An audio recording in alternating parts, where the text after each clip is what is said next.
La cartographie, l'art de faire des cartes, est une part intégrante de l'histoire humaine.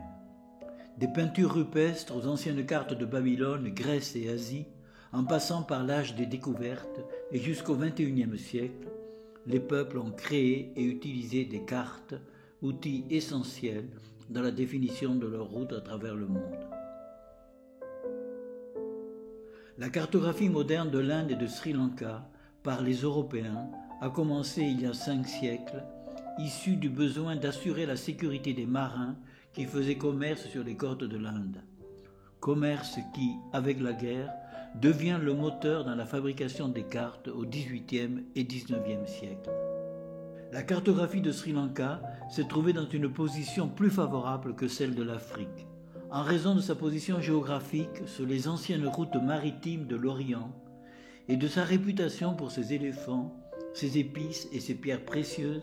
Sri Lanka a bénéficié d'une large documentation dans l'histoire des Romains, des Grecs, des Perses et des Arabes. L'histoire des cartes anciennes de Sri Lanka est dominée par les cartes réalisées par les Européens dans l'intention de comprendre, explorer et dominer ce petit royaume insulaire.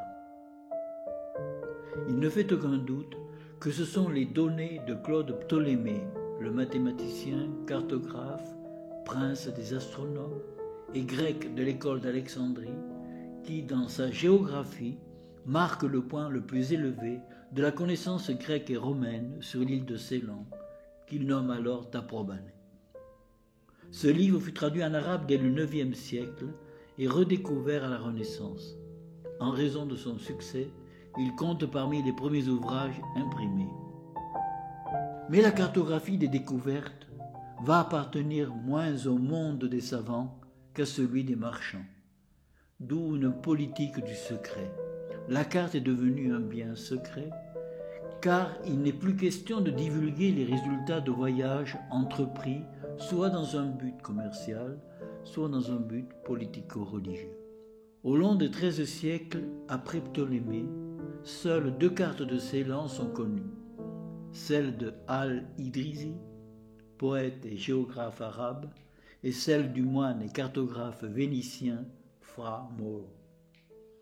Ce dernier donne une localisation exacte et une description précise de ce qu'il appelle les merveilles de Ceylan, le port de Colombo, le mont Adam et le rubis le plus beau du monde. C'est au XVIIe siècle que commence la période couverte par la collection de cartes anciennes de Suryakanta, telle qu'elle est à ce jour. Mais durant ce même XVIIe siècle, 2 cartographes attirent l'attention, Cipriano Sanchez et Nicolas Visscher. Cipriano Sanchez était un cartographe espagnol embauché par les Portugais. Bien que sa carte ait été publiée au XVIIe siècle, il est probable qu'elle fut établie à la fin du XVIe siècle. Nicolas Visscher était issu d'une famille de marchands d'art et de graveurs d'Amsterdam. Sa carte est considérée comme la première à fournir de considérables détails topographiques sur l'île de Ceylan. Giovanni Antonio Magini était un astronome, astrologue, cartographe et mathématicien italien. C'est dans son ouvrage sur ses 20 ans de captivité à Sri Lanka que l'on trouve la carte publiée à Londres par Robert Knox 2 ans après son évasion, en 1681. Alain Mallet Manesson commença sa carrière dans l'armée de Louis XIV. Il était un cartographe et ingénieur français. Guillaume de Lille fut le plus important cartographe de son temps. Ses connaissances des mathématiques et de l'astronomie se traduisent par une approche plus scientifique. Né à Utrecht, éditeur à Amsterdam, Isaac Thirion réalisa plusieurs atlas et des plans de villes hollandaises. Ces cartes étaient essentiellement basées sur celles de Guillaume de Lille. Les De Vogondy étaient des descendants du cartographe Sanson, dont ils héritèrent une grande partie du matériel. Didier de Vogondy fut nommé cartographe de Louis XV. Jacques-Nicolas Belin fut l'un des plus importants et prolifiques cartographes français du milieu du XVIIIe siècle.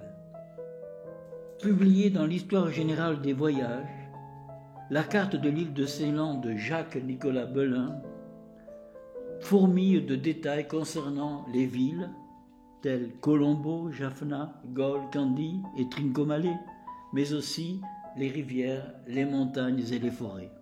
Jacques-Nicolas Belin, qui est également l'auteur de cartes de l'Inde, de cartes de la baie de Trincomalee et du plan de la ville et du fort de Jaffna. Strabon français, immortel géographe, tels sont les lauriers qui couronnent encore le géographe d'Anville au XIXe siècle. Sa renommée dépasse les frontières de la France. De fait, l'homme connaît une carrière exceptionnelle. Membre de l'Académie des inscriptions, puis de l'Académie des sciences, il occupe une place centrale dans la cartographie française du XVIIIe siècle.